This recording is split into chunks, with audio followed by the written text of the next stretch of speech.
बिस्मिल्लाहिर्रहमानिर्रहीम। अस्सलाम वालेकुम। उम्मीद है आप सब खैरियत से होंगे। अल्लाह सुब्हानहू तआला से दुआ है कि हम सबको अपने हिफ्ज़-ए-मान में रखे। आज हम पंजाब में पकाए जाने वाली सर्दियों की मशहूर सौगात सरसों का साग पका रहे हैं। 3 किलो हमने साग लिया, इसको हमने काट के तो खुले पानी से इसको हमने धो लिया। 1 किलो पालक है, इसको भी हमने वाश कर लिया। ये 2 गड्डियाँ बाथू की हैं। एक देचके में पानी लेके उसको हमने हल्का सा गर्म कर लेना है और ये सारा साग उस पर डाल देना, साग और पालक। इसको पहले पकाना है, जब ये ज़रा थोड़ा गाल जाए तो फिर बाद में बाथू डालना। सरसों का साग पकाने के लिए हमने एक बड़ा देश का चूल्हे पे रख दिया, चूल्हा जला लिया और इसके अंदर 1 कप पानी का डालें। पानी गर्म हो जाए तो ये जो सरसों का साग हमने धो के रखा हुआ ये सारा इसमें डाल दें। सरसों के साग में कोई ज़्यादा चीज़ें नहीं डालते, इसमें सिर्फ हरी मिर्चें और नमक का इस्तेमाल है।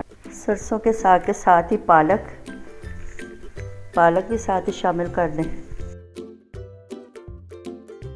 अब ढक्कन बंद करके इसको पकने के लिए रख दें। जब साग हमारा थोड़ा पक के नीचे हो जाएगा, तकरीबन आधे पौने घंटे के बाद इसमें फिर हम नमक और हरी मिर्चें शामिल कर दें। साग को पकते हुए 2 घंटे हो गए हैं।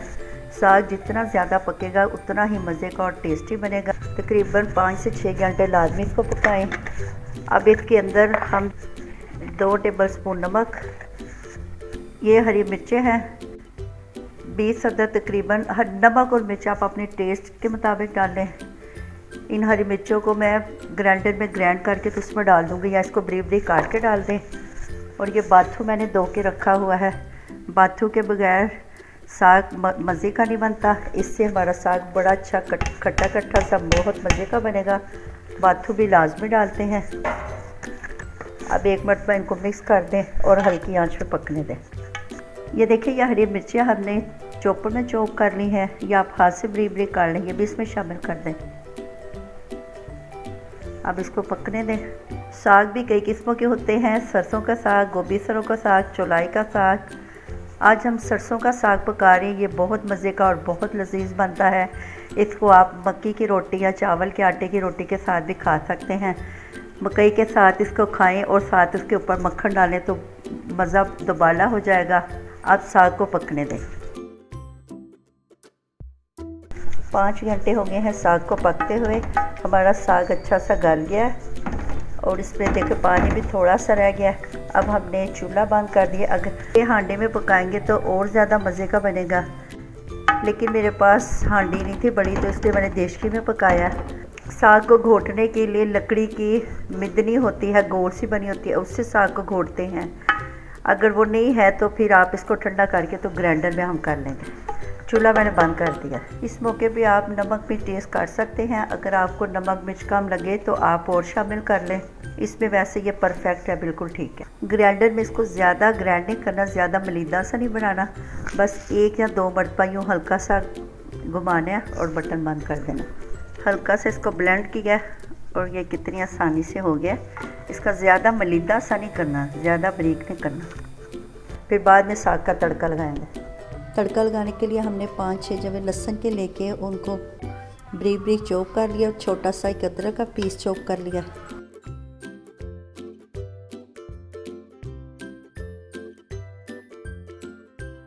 लहसुन अदरक को हल्का सा गोल्डन कर लेना है। फिर इसके अंदर हम साग डालेंगे।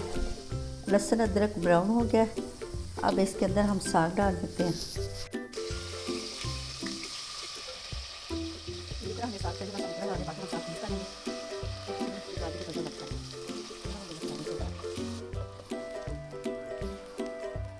ये 2-3 मिनट साग को इसमें भून लें कि अगर कोई थोड़ा सा भी पानी है तो वो सारा खुश्क हो जाए। 2-3 मिनट साग को इसके अंदर भून लें कि अगर इसमें कोई पानी वगैरह है तो वो खुश्क हो जाए।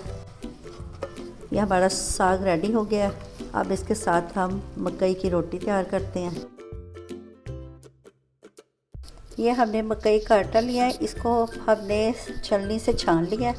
अब इसके अंदर 1 टेबल स्पून ये ऑयल का डालें। मकई को आटे को गूंदने के लिए नीम गर्म पानी से गूंदते हैं। अगर आप चाहते हैं कि आपकी रोटी आसानी से बन जाए तो इसमें 1 मुट्ठी गंदम का आटा शामिल कर लें। बिस्मिल्लाह। ये इसको नीम गर्म पानी से गूंद लें।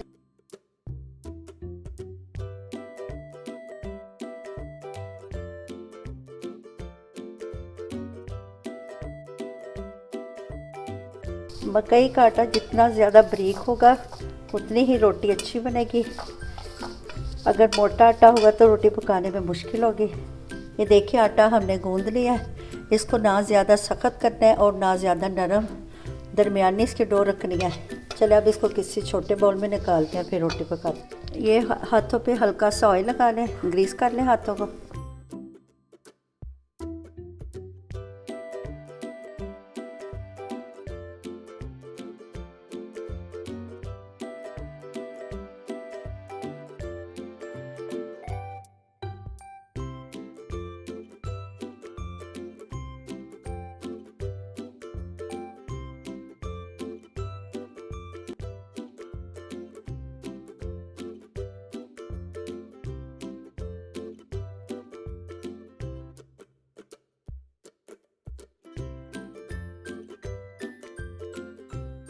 मकई की रोटी जो होती है वो थोड़ी सी मोटी बनाती हैं, इसको ज़्यादा बारीक नहीं करते। खाने के भी बड़े ट्रिक्स होते हैं।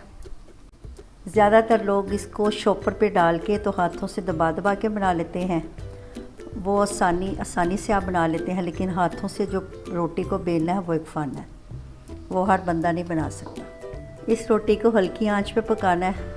1.5 से 2 मिनट लगेंगे एक साइड से रोटी पकने में। जब एक साइड से पक जाए फिर इसके हमने साइड पलट देनी है और फिर दूसरी साइड से पकाना है। इस रोटी को बार बार नहीं पलटते, नहीं तो ये रोटी टूट जाएगी।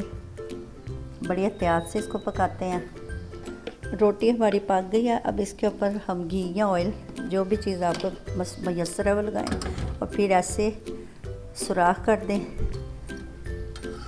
ताकि अंदर तक हमारी रोटी पक जाए।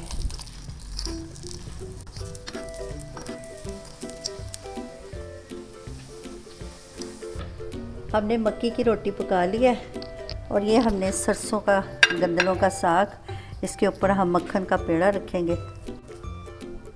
देखिए मक्खन के साथ साग का मज़ा और ज़्यादा बढ़ जाता है। आप इस रेसिपी को ज़रूर ट्राई कीजिएगा और कमेंट्स में बताइएगा। अच्छा जी, नई रेसिपी के साथ हाजिर होंगे। अल्लाह हाफ़िज़।